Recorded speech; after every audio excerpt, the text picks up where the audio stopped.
Hi friends, అందరికీ welcome back to my channel. ఈరోజు వీడియోలో బ్యాచిలర్ స్టైల్లో చికెన్ ఫ్రై అనేది ఏ విధంగా ప్రిపేర్ చేయాలో ఈ వీడియోలో మీ అందరితో షేర్ చేద్దామని అయితే అనుకుంటున్నాను. ఫస్ట్ ఆఫ్ ఆల్ వీడియో అనేది ఫస్ట్ టు ఎండ్ స్కిప్ చేయకుండా చూడండి. సింపుల్గా ఇంట్లో ఉన్న ఇంగ్రీడియంట్స్తోనే చికెన్ ఫ్రై అనేది టేస్టీగా చేసుకోవచ్చండి. ఫస్ట్ ఆఫ్ ఆల్ ప్రాసెస్ ఏంటంటే స్టవ్ పైన కడాయిని పెట్టుకుని అయితే ఆయిల్ యాడ్ చేసుకోవాలి. ఆయిల్ మంచిగా వేడైన తర్వాతకి జీలకర్ర, 2 మీడియం సైజ్ ఆనియన్స్ అయితే కట్ చేసి అయితే యాడ్ చేసుకుంటున్నాను. ఆనియన్స్ అనేవి మనకి కాస్త గోల్డెన్ కలర్ వచ్చేంతసేపు ఆయిల్లో చక్కగా ఫ్రై చేసుకోవాలి.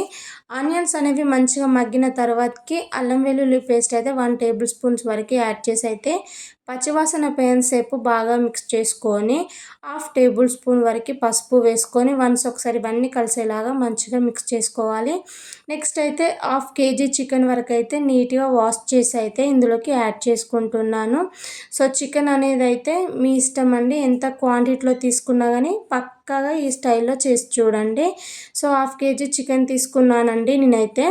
సో వీటన్నిటికీ ఆయిల్ పట్టేలాగా మంచిగా మిక్స్ చేసుకొని ఇప్పుడే ఇందులోకి రుచికి సరిపడినంత కారం, ఉప్పు అనేది అయితే యాడ్ చేశాను. కారం అయితే 1.5 టేబుల్ స్పూన్స్ వరకు అయితే యాడ్ చేశాను అన్నమాట.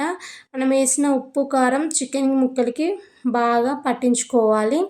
సో మనం లాస్ట్లో చికెన్లో కారం, ఉప్పు వేసే బదులు ఈ విధంగా ఫస్ట్లో వేసి వండి చూడండి. కారం, ఉప్పు చికెన్కి బట్టి టేస్ట్ అయితే చాలా బాగుంటుంది. సో మూత పెట్టుకొని అయితే సిమ్లో ఒక 10 మినిట్స్ అట్లా ఉడికించుకున్నారంటే చికెన్ మనకు ఆల్మోస్ట్ ఒక 50-60% అనేది ఉడికే ఉంటుంది. సో చూడండి, మనకి కొంచెం ఆయిల్ సపరేట్ అవ్వడం కూడా తెలుస్తుంది కదా. సో ఇప్పుడు ఇందులోకి 5-6 పచ్చిమిర్చి చీలికలు అయితే ఈ విధంగా కట్ చేసి వేసాను. అలాగే కొంచెం అంతా కొత్తిమీర, పుదీనా కూడా యాడ్ చేశాను. అలాగే కరివేపాకు కూడా వేస్తున్నాను. ఫ్రై రెసిపీలో కరివేపాకు వేస్తే టేస్ట్ అయితే చాలా బాగుంటుంది. ఎవరైనా ట్రై చేయకుంటే కరివేపాకు వేసి చూడండి. మనం లాస్ట్లో వేసాము, ఫ్రై కావేమో అని అనుకుంటూ ఉండొచ్చు.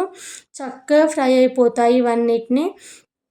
వేసిన తర్వాతకైతే మూత పెట్టుకొని ఒక 2 or 3 మినిట్స్ ఉడికించాలంటే మనం వేసిన కొత్తిమీర, పుదీనా, కరివేపాకు అనేవి మంచిగా చక్కగా ఫ్రై అవుతాయండి. సో చూడండి, ఒక 2-3 మినిట్స్ తర్వాతకి చూడండి మనం వేసినవన్నీ చక్కగా ఫ్రై అయిపోయాయి. ఇక్కడ ఏమైనా సాల్ట్ తక్కువైతే అడ్జస్ట్ చేసుకోవచ్చు. నేను ఇక్కడైతే కొంచెం సాల్ట్ తక్కువ అనిపించిందని అయితే సాల్ట్ వేస్తున్నాను. అలాగే గరం మసాలాను కూడా ఒక 1/2 టేబుల్ స్పూన్స్ వరకు అయితే యాడ్ చేసుకుంటున్నాను.